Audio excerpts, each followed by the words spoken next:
یو دوه ډېر زیات افسوسناک خبر ملګرو سعودي عرب کې چې کوم اور په هوټل کې لګېدلی دی هغې حوالې سره او جناب امیر جماعت اسلامي سراج الحق صاحب باندې چې بیګا کومه حمله شوې ده نو د هغې حوالې سره تاسو سره تفصیل بیانوم. اولنی چې کوم افسوسناک خبر دی ملګرو د سیټ کې تاسو ته د هوټل دغه ویډیو ښکاري ویلی کېږي دا چې په سعودي عرب غالبا جده یادېږي چې په جده کې دا هوټل دی په دې هوټل کې اور لګېدلی دی او په دغه هوټل کې ملګرو اته چې کوم زموږ پاکستاني وروڼه دي مسلمانان دي نو هغوی وفات شوي دي. بیا د دغې پاکستاني چې کوم اته کسان دي نو د هغوی حوالې سره دا خبر راځي چیرې دغه چې کوم کسانو نو په دغه هوټل کې پاتې کېدل او تلي و عمرې له دا اور د څه د وجې لګېدلی دی ملګرو د هغې خو څه ډیټیل نه دي راغلي نو که په سعودي عرب جده کې څوک پاتې کېږي نو موږ سره لږ ډیټیل شریک کوي چیرې دا اور د څه د وجې لګېدلی او اته کسان چې کوم دي هغه کنفرم دي که نه نور هم پکې خلک وفات شوي دي او څومره خلک زخمیان دي په کمنټس کې موږ سره خپله رایه لازمي شریک کړئ. خو ډېر افسوسناک او دردناک خبر دی ځکه ملګرو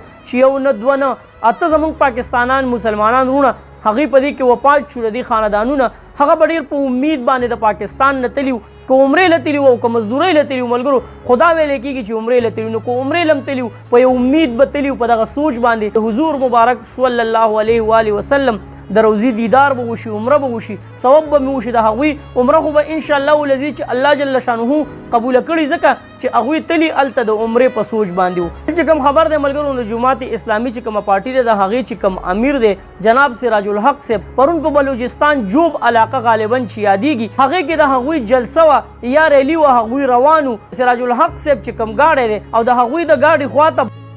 دی خو سراج الحق صاحب خو په هغې کې بچ دی خو څلور کسان غالبا یادېږي چې هغه په هغې کې وفات شوي او اووه کسان هغه زخمیان دي. خو دې سیټ کې تاسو کتلی شئ چې باقاعده د سراج صاحب ګاډی چې کله راورسي ملګرو نو د هغې سره جوخت